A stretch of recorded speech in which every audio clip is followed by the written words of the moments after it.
Wassalatu wassalamu ala rasulillah wa ba'du. Alhamdulillah pada malam ini kita bermajelis dengan Fadilatul Syekh Talib bin Umar Katsiri hafizahullah. Insyaallah kita akan sama-sama mendengarkan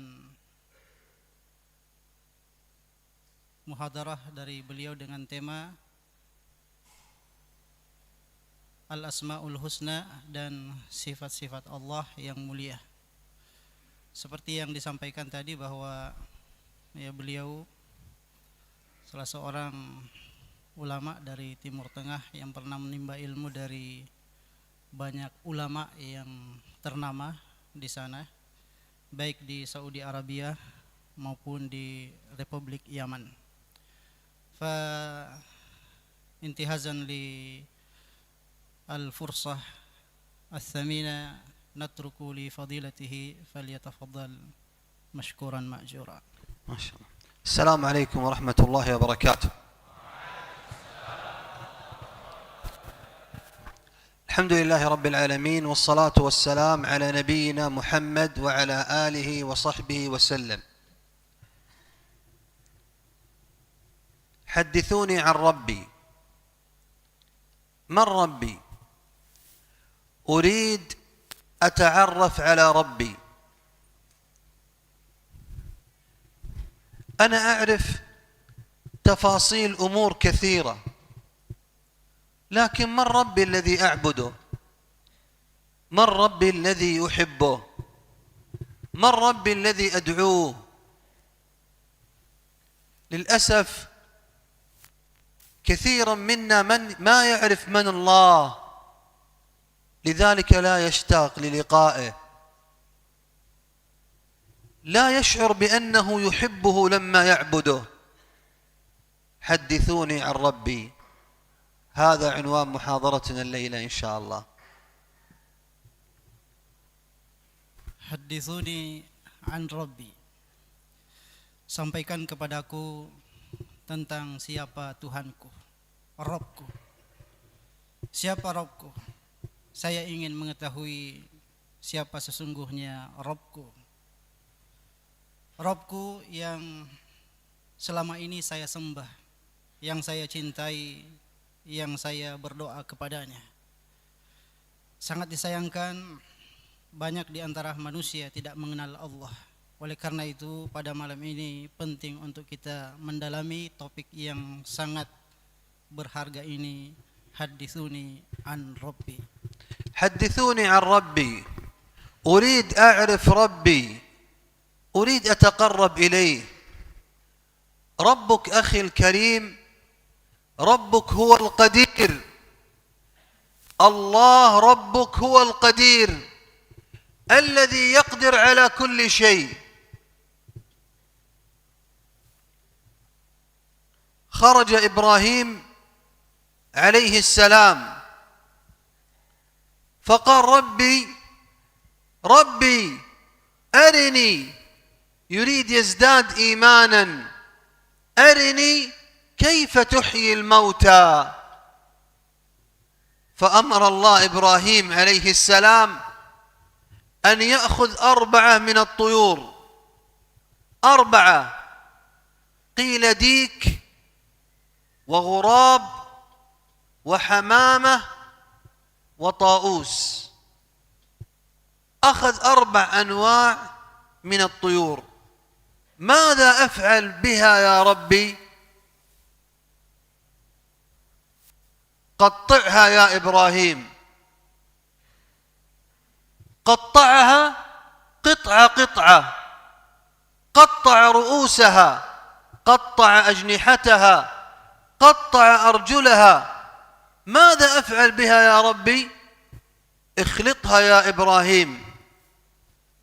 خلطها ببعضها، دخل لحم الغراب في دم الطاووس، ريش الحمامة في عظام الديك.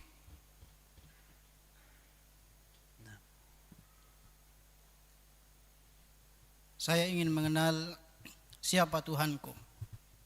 karena saya ingin bertakarrub kepadanya. Rabbku adalah Al-Qadir, Maha berkuasa. Berkuasa terhadap segala sesuatu. Suatu ketika Nabi Ibrahim alaihissalam berkata kepada Allah Subhanahu wa taala, "Rabbi arini kaifa tuhyil mauta." Wahai Tuhanku, perlihatkan kepadaku bagaimana engkau menghidupkan yang sudah mati.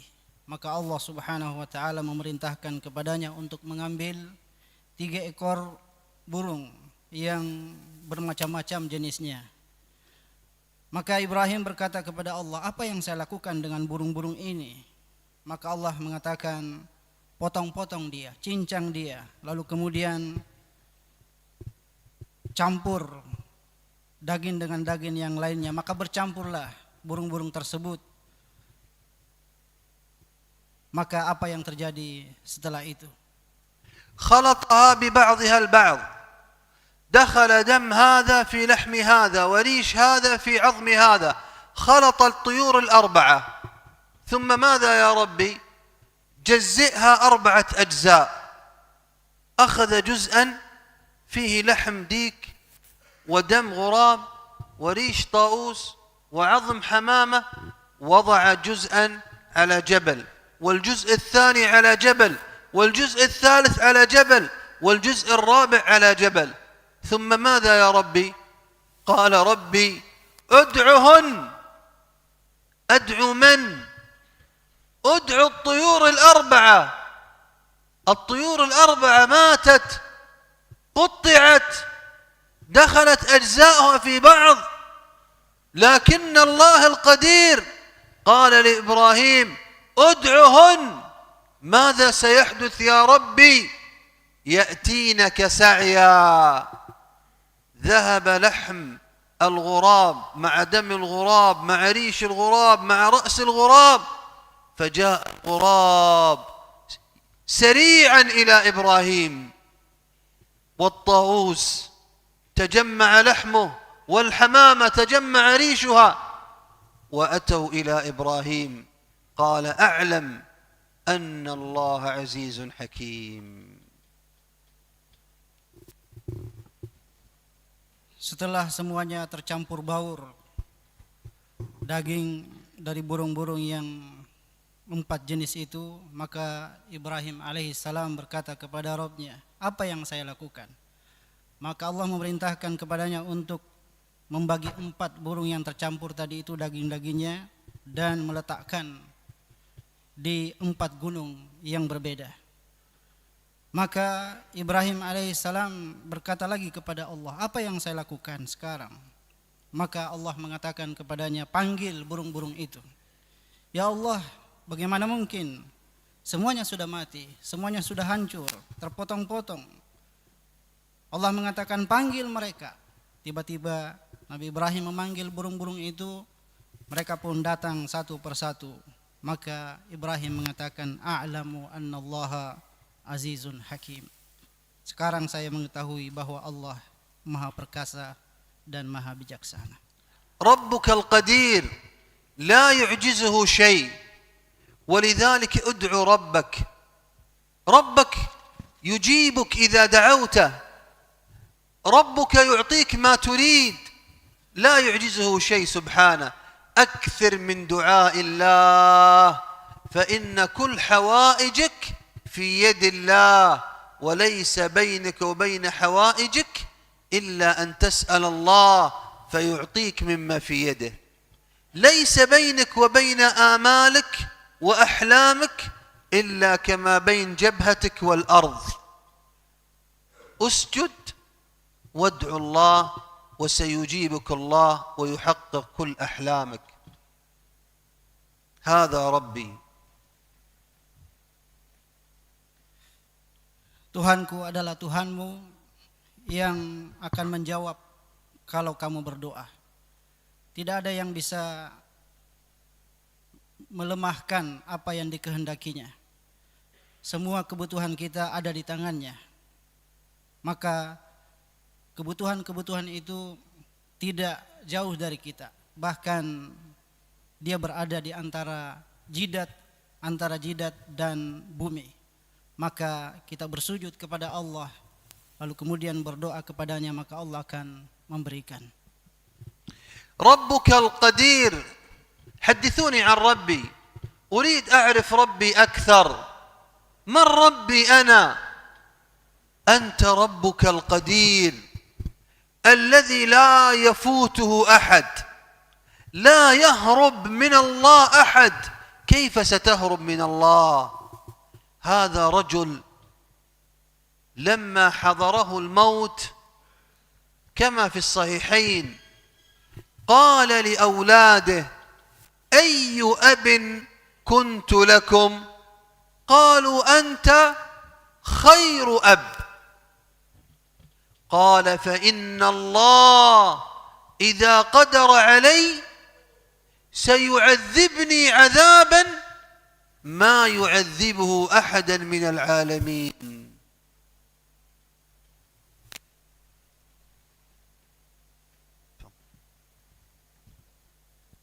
Tuhanku maha berkuasa, tidak ada yang terluput darinya siapapun juga.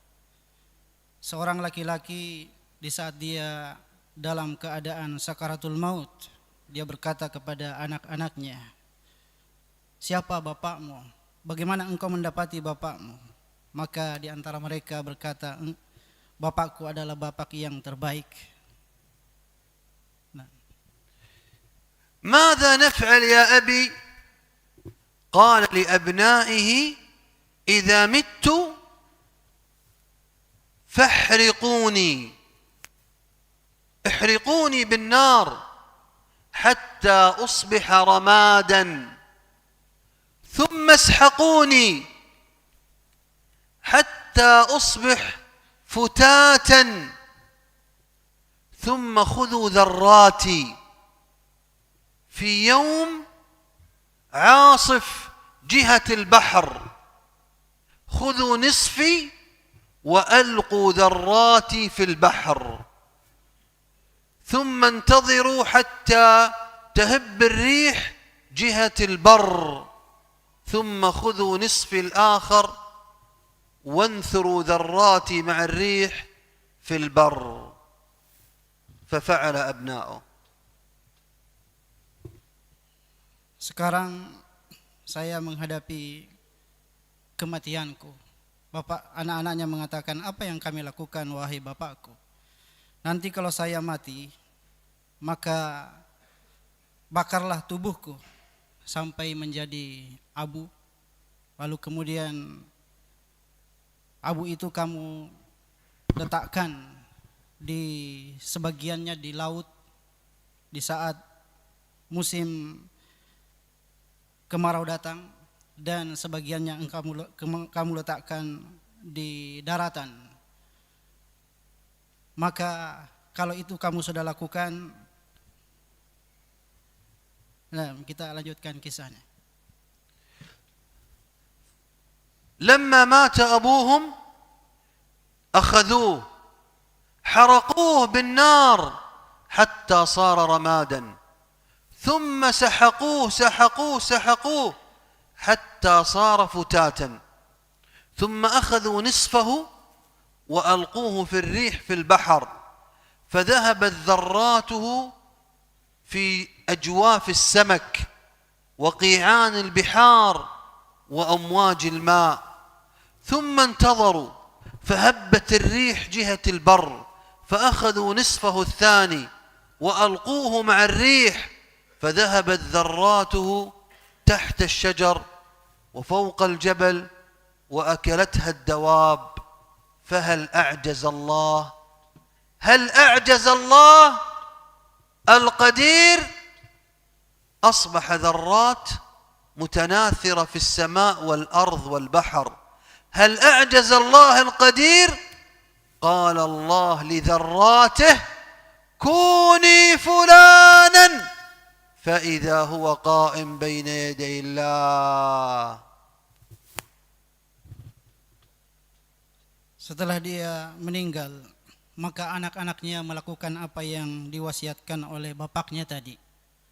Maka tubuhnya yang sudah dibakar, hancur menjadi arang, menjadi debu, terpencar kemana-mana. Ada yang ke samudera dimakan ikan, ada yang di gunung-gunung, ada yang berterbangan ke bawah pohon dan seterusnya. Tubuhnya yang sudah hancur ini, apakah Allah Subhanahu wa taala mampu mengumpulkan kembali lalu kemudian dibangkitkan menjadi makhluk yang hidup? Iya, Allah mampu melakukan itu. Allah akan menghidupkan tubuh yang sudah hancur bahkan sudah terpencar kemana-mana. لأن البر والبحر جنود لله. في رواية قال الله للبر والبحر أديا ما فيكما من فلان، فأخرج البحر وأخرج البر ما أخذ من ذراته، فقام بين يدي الله فقال له الله لماذا فعلت هذا؟ قال خفتك يا رب. فقال الرحيم قد غفرت لك. رواه البخاري ومسلم. Kenapa dia bisa kembali hidup? Kenapa bisa tubuhnya berkumpul kembali yang sudah hancur itu? Karena lautan dan daratan adalah milik Allah. Bumi adalah tentara-tentara Allah. Semuanya diperintahkan oleh Allah untuk menggabungkan kembali tubuh yang hancur tadi. Orang ini kemudian ditanya oleh Allah, kenapa kamu melakukan itu? Maka dia menjawab, saya takut kepadamu wahai Tuhanku, saya takut kepadamu. Maka Allah mengatakan, saya mengampunimu karena takut kepadaku. لا بد تخاف من الله، لأن الله يقدر عليك. أين ستهرب من ربي؟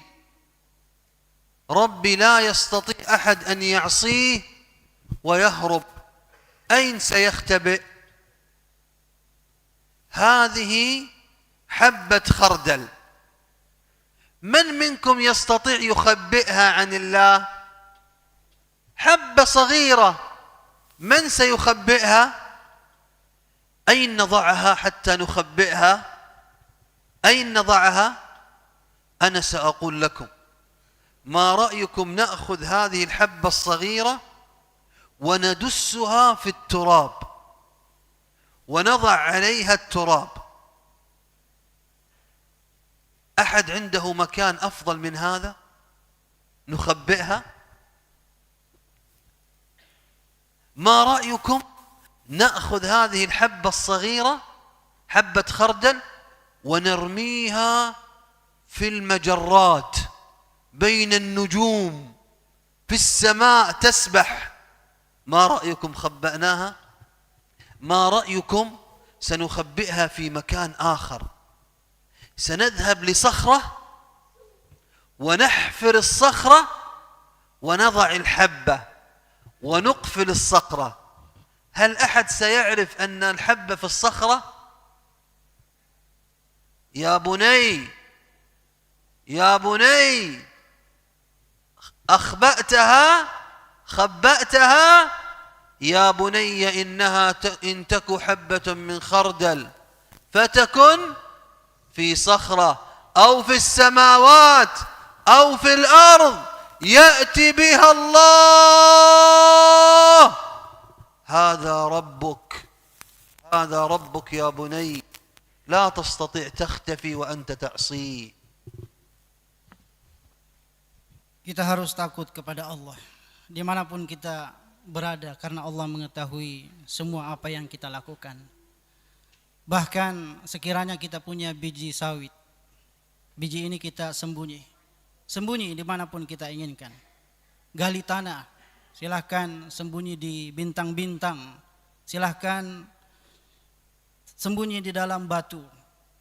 Apakah tidak bisa didatangkan oleh Allah Subhanahu wa taala? Allah Subhanahu wa taala berfirman, ya'ti bihallah. Semuanya akan didatangkan oleh Allah. Segala sesuatu yang tersembunyi mungkin pada diri kita, Allah mengetahuinya dan mampu mendatangkannya. حدثوني عن ربي. من ربي؟ أنا أريد اليوم أن أسمعكم وأنتم تخبروني عن ربي. أريد أعرف ربي. أنا أعرف أصحابي وأعرف كتبي وأعرف مدرستي، أريد أعرف ربي. ربك يا بني، ربك المجيب. المجيب. أمن يجيب المضطر إذا دعاه؟ الله. وإذا سألك عبادي عني فإني قريب أجيب دعوة الداع إذا دعان. ربك قريب. تريد تقرب من الله؟ نعم، أنا أريد أقرب من الله. ما أريد أقرب منكم، أريد أقرب من ربي. أعطني طريقة أقرب من ربي. تريد تقرب من الله؟ ارفع يديك وادعو الله. وإذا بالله يقول: وإذا سألك عبادي عني فإني قريب. سأعطيك طريقة ثانية تقرب من الله.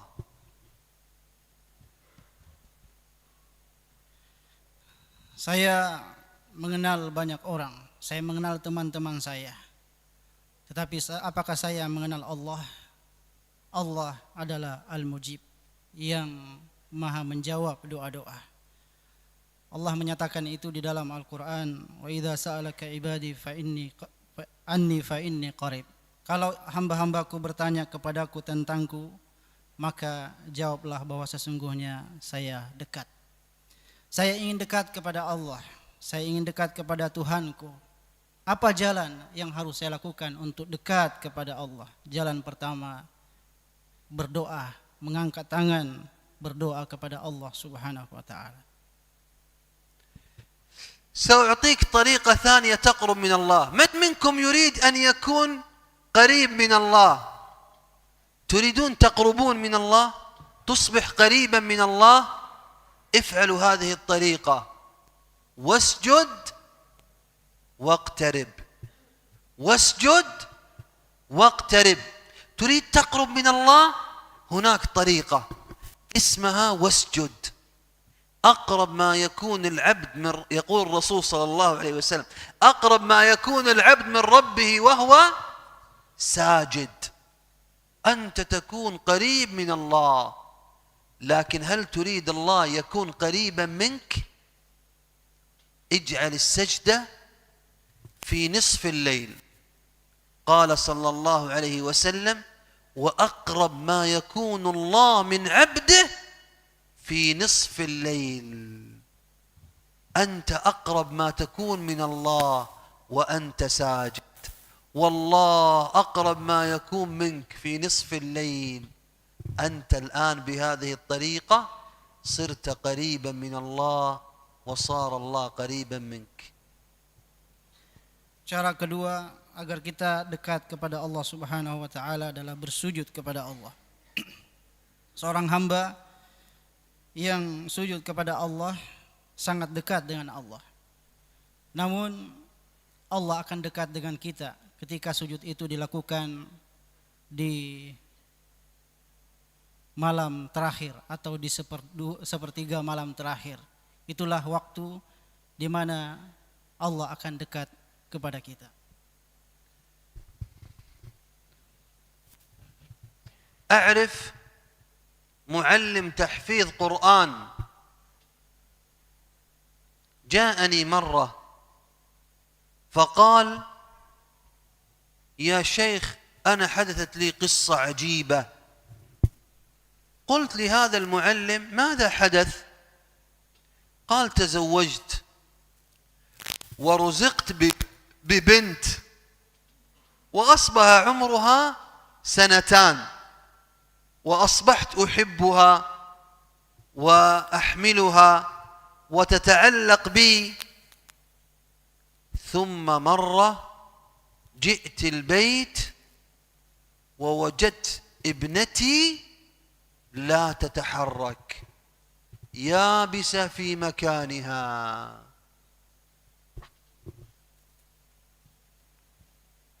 Saya punya kisah, saya punya cerita. Salah seorang pengajar di tahfidzul Quran pernah berkata kepada saya, "Ya Syekh, saya sudah menikah dan diberikan seorang anak perempuan. Umurnya sudah 2 tahun. Tiba-tiba pada satu hari saya pulang ke rumah, putri saya ini sudah tidak bisa bergerak. حركتها وإذا بي أجد تحتها ثعبان صغير أسود، ثعبان لدغها، ما ماتت لكنها لا تتحرك. فماذا فعلت؟ أنا في قرية بعيدة عن الأطباء والمستشفيات، ماذا أفعل؟ قال: ركعت ركعتين ثم قلت: يا قريب يا مجيب، بحق تعليم القرآن لأولاد المسلمين اشف بنتي.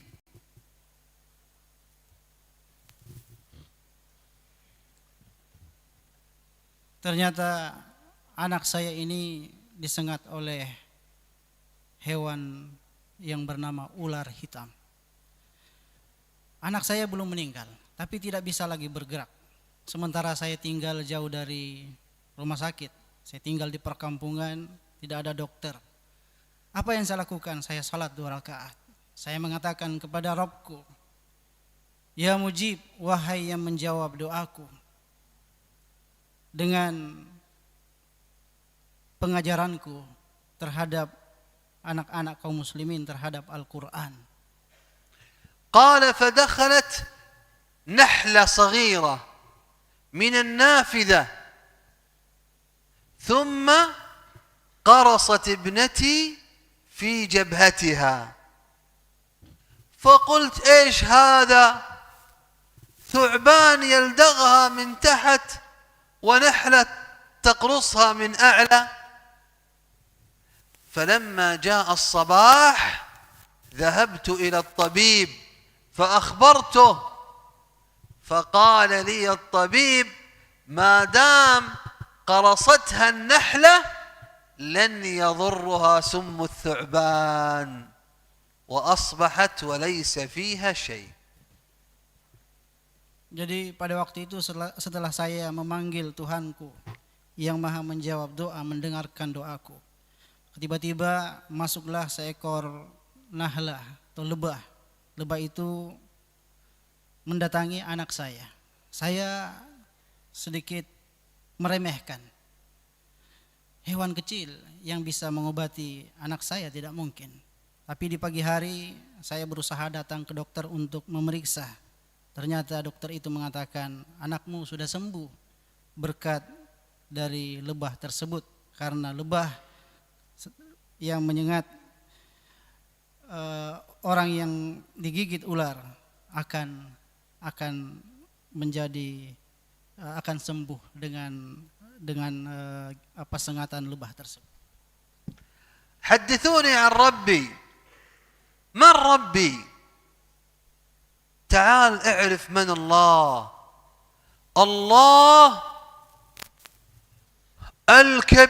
الكبير العظيم، الله الكبير. لو أتينا بالأرض ثم أتينا بك أنت بجوار الأرض، كم سيكون حجمك؟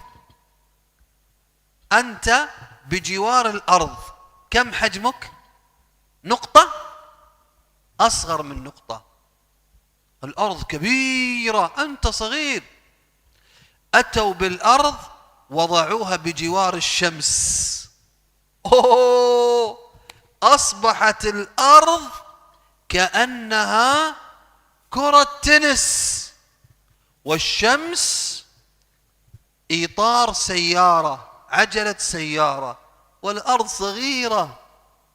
ثم اكتشفوا نجما أكبر من الشمس، وضعوا الشمس بجوار هذا النجم الكبير، فإذا بالشمس نقطة وهذا النجم دفتر. وكل النجوم في السماء، والسماء في الكرسي. لو أخذت السماء وضعتها في الكرسي كأنك أخذت 7 دراهم وضعتها في ترس كبير.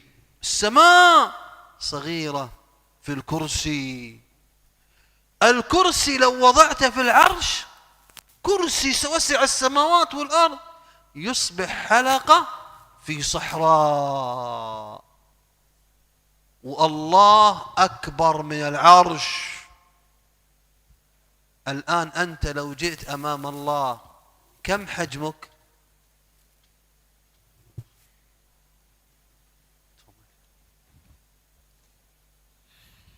Allah Maha Besar, Allahul Kabir, Allah Maha Agung, Al-Azim. Anda sangat kecil ketika dibandingkan dengan bumi yang kamu tempati, sangat kecil. Bumi yang besar itu di depanmu sangat kecil dibandingkan matahari. Matahari kecil dibandingkan planet yang lebih besar daripada dia. Semua planet berada di dalam langit, di kolom langit. Dan langit dengan 7 lapis itu sangat kecil dibandingkan dengan kursi. Kursi dibandingkan dengan arash sangat kecil. Dan arash sangat kecil dibandingkan Allah Subhanahu wa taala Al-Kabir. Jadi Anda di depan Allah Subhanahu wa taala sebesar apa? استحي من الله، أنت الصغير ستقف بين يدي الله الكبير، حجمك صغير، كيف تعصي الله؟ كيف تعصي الله؟ لماذا في الخلوات فعلت المصيبات والمعاصي الموبقات؟ لماذا نظرت في الجوال إلى ما حرم الله؟ لماذا اختبأت في الظلام وفعلت الحرام؟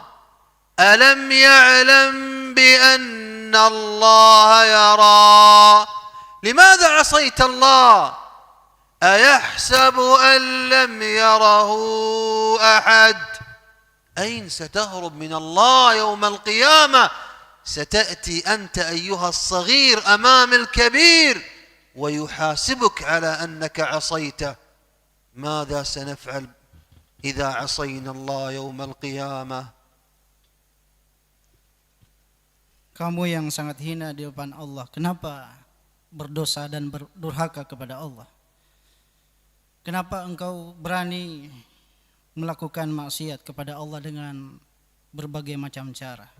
Padahal Allah mengetahui segala sesuatu, Allah mengetahui gerak-gerikmu, Allah melihat semua apa yang kamu lakukan. حدثوني عن ربي. ربك الكبير العظيم إذا انتقم يأخذ أخذا شديدا. عاد التي لم يخلق مثلها في البلاد، ماذا فعل بهم ربي لما غضب عليهم؟ كانوا ينحتون الجبال فتصبح بيوتا. ماذا فعل الله بعاد؟ حرك هواء فإذا بها ريح صرصر عاتية تأخذ أحدهم من رأسه فترفعه ثم تهوي به في الأرض، ثم تعصف فقطعت أيديهم، ثم تعصف فقطعت أرجلهم، ثم تعصف فأخرجت أحشاءهم فأصبحوا أعجاز نخل خاوية. فهل ترى لهم من باقية؟ Allah yang maha besar dan maha agung, tidak mungkin ada seorang hamba yang bermaksiat kepadanya. Karena Allah ketika menyiksa hamba maka sangat mudah bagi Allah. Lihatlah kaum Ad yang diberikan begitu banyak kemampuan oleh Allah. Dia telah membuat rumah-rumah dari gunung-gunung. Namun setelah ia durhaka kepada Allah, maka Allah hanya menggerakkan anginnya, maka mereka pun hancur sehancur-hancurnya. قوم شعيب لما عصوا الله ماذا فعل بهم الله؟ أمسك الهواء 7 ليالي ما في هواء يختنقون ثم أرسل عليهم الظلة فاجتمعوا تحت الظلال يريدون هواء فأمطرتهم الظلة شرر من نار فأخذهم عذاب يوم الظلة أمسك عليهم الهواء. من نحن؟ عاد أرسل عليهم الهواء. قوم شعيب أمسك عنهم الهواء. من نحن؟ ماذا سنفعل؟ ماذا ستفعل القوى العالمية؟ ما أحد يستطيع يفعل شيئا. Kaum Syuaib yang durhaka kepada Allah juga disiksa oleh Allah Subhanahu wa taala, dihukum oleh Allah, di mana Allah tidak menggerakkan angin, Allah menghentikan udara. Maka mereka pun dibinasakan oleh Allah dengan cara seperti itu. Sebaliknya tadi kaum Ad yang dihukum oleh Allah dengan menggerakkan udara itu. Adapun kaum Syuaib dihukum oleh Allah dengan menghentikan udara tersebut. حدثوني عن ربي. ربك التواب الرحيم. كلنا مذنبون لكن علينا أن نتوب وإلا سينتقم العظيم منا. علينا أن نتوب وسنجد أن الله هو التواب الرحيم. أنت أيها الذي عصيت الله في الخلوات إذا تبت الله سيحبك. إن الله يحب التوابين. أنا عاصي، إذا تبت الله يحبني. نعم، سيفرح الله فرح عظيم أنك تبت. أنا الذي أفرح، الله أشد فرحا بتوبتك. إذا تبت سيفرح الله لأن الله ما يريد يعذبك. فلنتب من الذنوب فهو التواب. Sampaikan kepadaku siapa sesungguhnya Rabbku. Rabbku adalah At-Tawwabu Ar-Rahim. Allah Maha mengampuni dan menyayangi.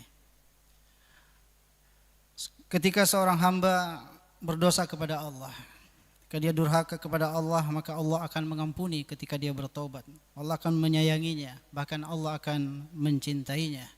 Allah mencintai orang-orang yang bertobat kepadanya. Allah akan gembira berbahagia melihat hamba yang datang kepadanya dalam keadaan bertaubat setelah dia terjatuh dalam kedurhakaan. Allah At-Tawwab. هذا رجل ماذا فعل؟ فعل أكثر منك ذنوبا. قتل 100 نفس. أنت قتلت أحدا؟ هذا قتل 100 نفس. هل سيتوب الله عليه؟ هل سيتوب الله على القاتل السفاح؟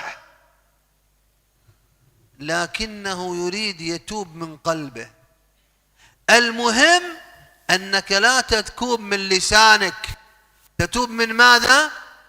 من قلبك. هل أنت تريد تتوب حقا من قلبك؟ سيتوب الله عليك كما تاب على هذا القاتل. ماذا حدث؟ Seorang laki-laki yang dosanya jauh lebih besar dari dosa kalian. Dia telah membunuh hampir 100 orang. Dia tumpahkan darahnya. Tidak ada di antara kita mungkin yang pernah membunuh. Tapi Allah menerima taubatnya. Kenapa? Karena dia betul-betul bertobat kepada Allah, kembali kepada Allah dengan hatinya. Maka ketika kita kembali kepada Allah dengan hati, Allah akan menerima taubat kita. ماذا فعل؟ ذهب إلى عالم قال له: من يحول بينك وبين التوبة؟ تستطيع تتوب؟ ماذا أفعل لكي أتوب؟ أنا مذنب. قال: اترك بلد السوء واذهب إلى البلدة الطيبة. الذي يريد يتوب منكم حقا يبتعد عن أسباب المعاصي. لماذا أنت تعصي الله؟ لأنك تسير مع صاحب سوء. تريد تتوب حقا، اتركه لله وسيتوب الله عليك. لأنك تنظر في الحرام، اتركه لله وسيتوب الله عليك. هذا الرجل يريد يتوب من قلبه، ترك بلد الحرام وذهب إلى البلدة الصالحة. وصل ولا ما وصل؟ وصل ولا ما وصل؟ لا. ما الذي حدث؟ Jadi orang ini yang sudah membunuh sekian banyak jiwa, dia pergi ke seorang alim, seorang ulama. Maka dia meminta petunjuk kepadanya.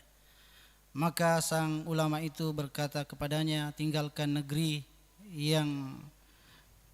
yang kamu tempati tadi, negeri yang tidak baik, menuju ke negeri yang baik. Maka dia pun bergegas yang meninggalkan negeri yang dia tempati, banyak membunuh, menuju ke negeri tempat yang baik.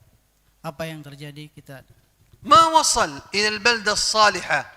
ما الذي حدث؟ مات. سبحان الله، لما أراد يتوب مات. أين مات؟ مات في الطريق. فنزلت ملائكة العذاب ونزلت ملائكة الرحمة واختصموا. الرجل خرجت روحه، ملائكة العذاب تريد تأخذ الروح إلى النار، هذا قتل 100 نفس. ملائكة الرحمة تريد تأخذ الروح إلى الجنة، هذا تاب.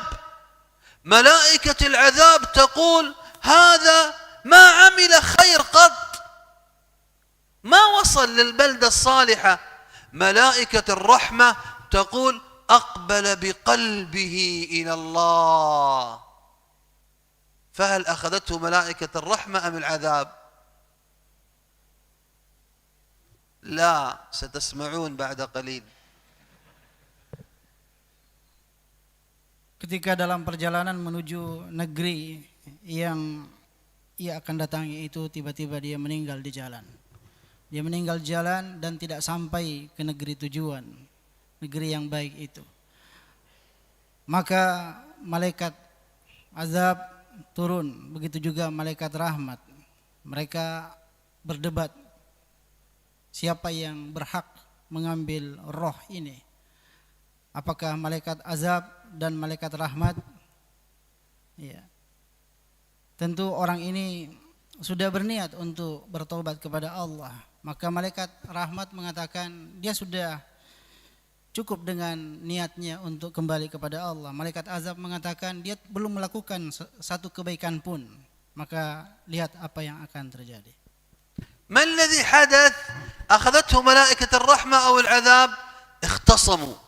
ملائكة الرحمة تقول أنا نأخذه إلى الجنة، ملائكة العذاب تقول نأخذ روحه إلى النار. ما الذي حدث؟ من سيفصل بينهما؟ أنزل الله ملكا ليحكم بينهم. فقال الملك: تأخذه ملائكة الرحمة أو العذاب؟ تأخذه؟ لا، لم يحدث هذا. قال الملك: قيسوا ما بين الأرضين، قيسوا المسافة، إذا كان أقرب إلى الأرض السيئة تأخذه ملائكة العذاب، وإذا كان أقرب إلى الأرض الطيبة تأخذه ملائكة الرحمة. فقاسوا فوجدوه أقرب إلى الأرض الإيش؟ لا، لم يحدث هذا.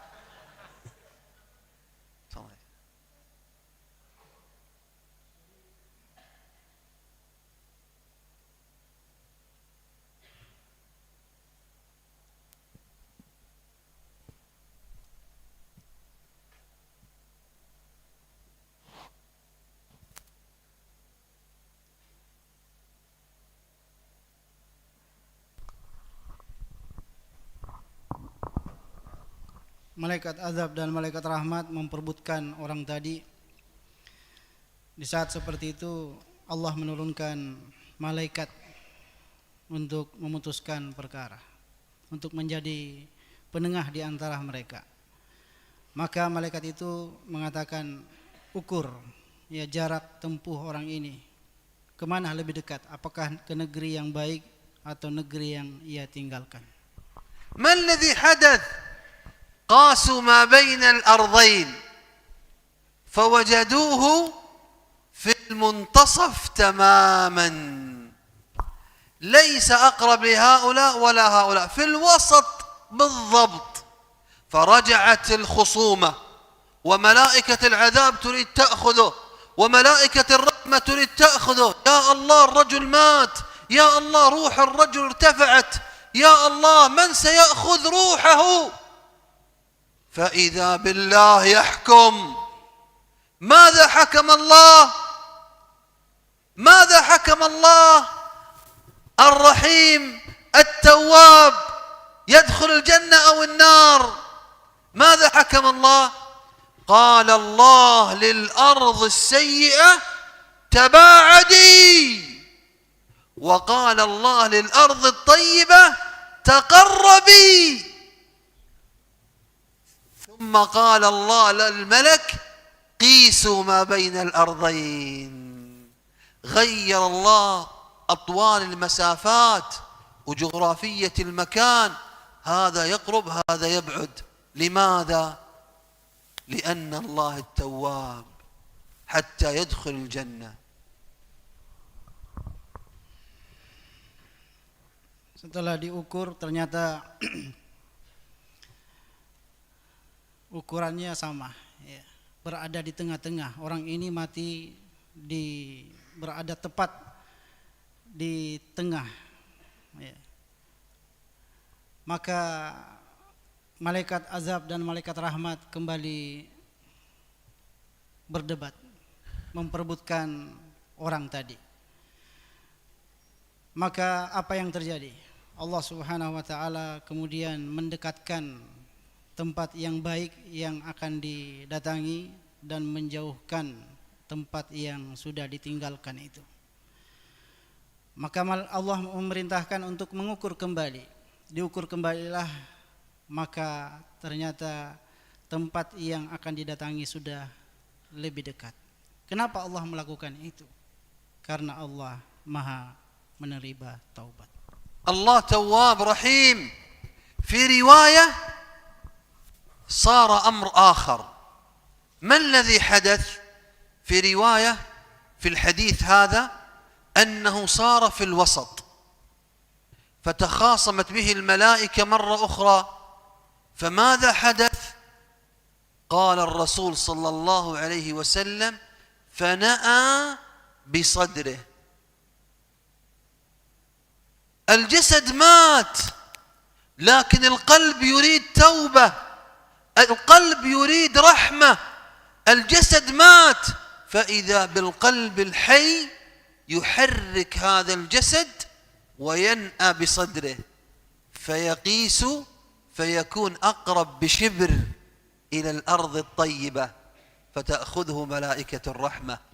المهم تتوب بقلبك، ما نريد توبة بلسانك. كم مرة تقول تبت تبت تبت ثم ترجع للمعصية؟ أنت ما تبت من قلبك. لو تبت من قلبك لتاب التواب عليك. Dalam sebagian riwayat hadis menyebutkan bahwa orang ini setelah dia mati tiba-tiba bergerak, dadanya bergerak ya, menuju ke arah negeri yang akan dia tuju. Maka ketika malaikat mengukur, ternyata ia sudah lebih dekat kepada tempat yang baik itu. Begitulah Allah Subhanahu wa taala berkehendak kepada seorang hamba ketika ia mengampuninya, ketika ia menerima taubatnya, ketika ia menyayanginya, karena ia betul-betul mau bertobat kepada Allah dengan hatinya. Dia tulus bertobat kepada Allah, bukan hanya sekedar mengucapkan kata taubat, saya bertobat, tetapi terus kembali kepada dosanya, pada maksiatnya. Dia tidak bertobat dengan hatinya. أنا أخاف من الله لأنه القدير، كيف سأهرب من الله؟ أنا أرجو الله لأنه المجيب، لو سألته لأعطاني الله. أنا أعظم الله لأنه الكبير، وأنا حجمي صغير أمام الله. أنا أحب الله لأنه التواب الرحيم، عصيته وإذا تبت سيحبني. فهل تحبون الله؟ Saya takut kepada Allah karena Allah Maha berkuasa. Saya mengagungkan Allah karena Allah Maha besar dan Maha agung. Saya mencintai Allah karena Allah menerima taubatku. Allah menyayangiku. يا مجيب، يا قريب، يا قدير، يا لطيف، يا عظيم، اللهم إنا نسألك أن تغفر لنا ذنوبنا أجمعين. اللهم اعف عن المسيئين، اللهم وتقبل الصالحين، اللهم اجعلنا ممن يعبدك كأنه يراك، ولا تجعل لنا وليا سواك، وصل على رسولك ومصطفاك. اللهم لا تقطع عنا خيرك، ولا تؤمنا مكرك، ولا تكشف عنا سترك، ولا تجعل لنا وليا غيرك. اللهم يا رب العالمين اغفر للمسلمين والمسلمات والمؤمنين والمؤمنات. اللهم إنك قدير سميع الدعوات. انصر إخواننا المستضعفين في كل مكان. انصر إخواننا المستضعفين في فلسطين. اللهم إنك تسمع دعاءنا وترى مكاننا وتعلم سرنا وإعلاننا. اللهم عجل بنصر إخواننا المستضعفين يا رب العالمين. اللهم ارزقنا علما نافعا وعملا صالحا. اللهم اختم لنا برضوانك والعتق من نيرانك. اللهم إنا نسألك عند الموت توبة. اللهم إنا نسألك قبل الموت توبة، وعند الموت شهادة، وبعد الموت جنة ونعيما. اللهم يسر وقوفنا بين يديك إذا عرضت أعمالنا عليك. اللهم لا حول ولا قوة لنا إلا بك. اللهم ارحم آباءنا وأمهاتنا ومعلمينا ومشايخنا ومن له حق علينا، إنك أنت الوهاب. وصلى الله وسلم على رسولنا وعلى آله وصحبه وسلم. حياكم الله جميعا. كنا في دوحة جميلة تحدثت عن الله. حدثوني عن ربي. لن تعرف ربك إلا بأسمائه وصفاته وأفعاله. لابد علينا جميعا دائما نتعلم من الله. انظروا الآن كيف القلوب ارتاحت، اشتاقت إلى الله، خافت من الله، تابت إلى الله. دائما يا دعاة جامعة ستيبة حدثوا الناس عن الله. الناس ما تعرف الله، أخبروهم من الله. اذكروا لهم آيات القرآن وقصص الواقع حتى يعرفوا الله. الناس إذا عرفت الله ستحب الله، الناس إذا عرفت الله ستخاف من الله، الناس إذا عرفت الله لن تسأل أحدا سوى الله. Di akhir majelis ini saya mengingatkan, kata beliau, bahwa majelis kita tentang Allah Subhanahu wa taala, haditsuni anillah. Oleh karena itu, maka sepatutnya kita sekalian selalu mengingatkan saudara-saudara kita tentang Allah. Berbicara tentang Allah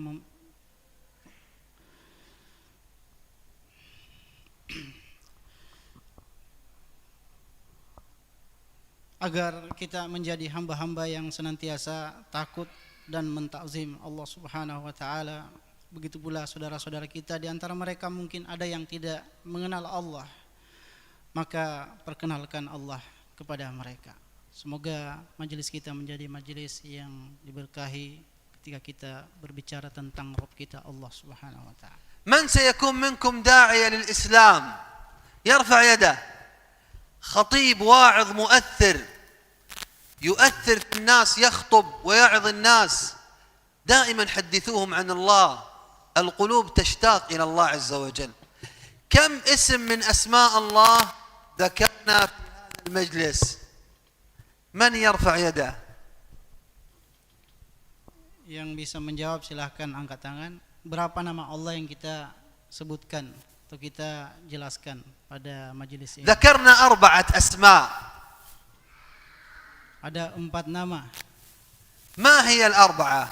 Angkat tangannya yang bisa jawab. من كان منتبه؟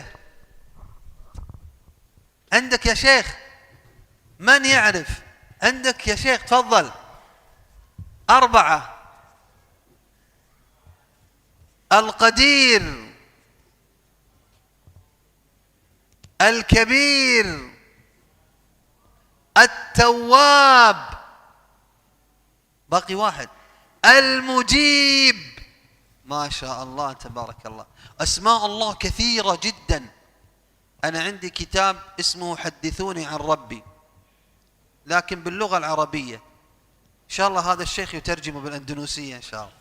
إن شاء الله كل اسم وفيه كيف تعرف الله ومن الله، وقصص حتى تعرف الله، وآيات وأحاديث حتى تعرف الله. فعلته برنامج فضائي مع طلاب، ثم حولته كتاب. إن شاء الله هذا الشيخ يفعله برنامج فضائي معكم، يخرج في قناة هنا ويفعل من الله حدثوني عن ربي إن شاء الله، وأنتم إن شاء الله تقرؤون الكتاب تستفيدون. ما أكثر أعجبكم في هذه المحاضرة؟ من سيجيب؟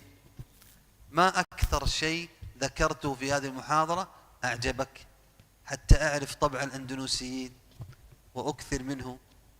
من يجيب؟ Kata beliau, apa yang paling berkesan dari pengajian ini? Biar saya tahu bagaimana sifat orang-orang Indonesia. أريد أعرف أندونيسي يحب إيش؟ إيش أكثر شيء أعجبكم في المحاضرة؟ لما ذكرت ماذا؟ نعم التواب. لما ذكرنا ماذا؟ قصة الرجل قتل 100 نفس، كانت مؤثرة. من يقول جوابا آخر؟ ما أكثر ما أعجبكم في المحاضرة؟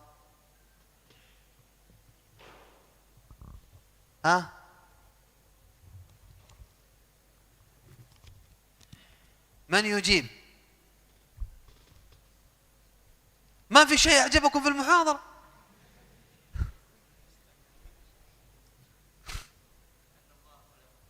أن الله خلق كل شيء وهو الكبير، أكبر من النجوم والشمس والقمر، ونحن سنكون حقراء بين يدي الله. هذا أعجبك في المحاضرة؟ أنت تحب تتفكر في مخلوقات الله. جميل. ماذا أعجبكم في المحاضرة؟ تفضل يا شيخ. الله القدير يقدر على كل شيء. لما ذكرنا قصة إبراهيم والطيور الأربعة وكيف خلقها الله. الله قدير. لا، ذكرنا شيء آخر أيضا. لما ذكرنا الله القدير ذكرنا الأب الذي فتته أولاده وأحرقوه فأعاده الله القدير. آخر واحد يجيب. ماذا أعجبنا في المحاضرة؟ Yang terakhir, apa katanya beliau? آخر واحد يجيب. Apalagi yang paling berkesan dari pengajian kita? بقيت دقيقتان فقط. ماذا أعجبنا في المحاضرة؟ ها؟ قصة المدرس أعجبتكم، الذي ما كانت ستموت بنته ثم دعا الله المجيب، كانت مؤثرة صحيح. أنا أعجبني في المحاضرة شيء واحد، هو أنكم كنتم منصتين ومستمعين جيدين. جزاكم الله خيرا. فأنا تحمست. لو أنتم نمتم أنا كنت سأنام، لكن أنتم كنتم تستمعون بإنصات. افتح قلبك سترتاح لكلام ربك. سكرتيريا، لا سكرتيايا، ايش يعني شكرا؟ سكامكسي.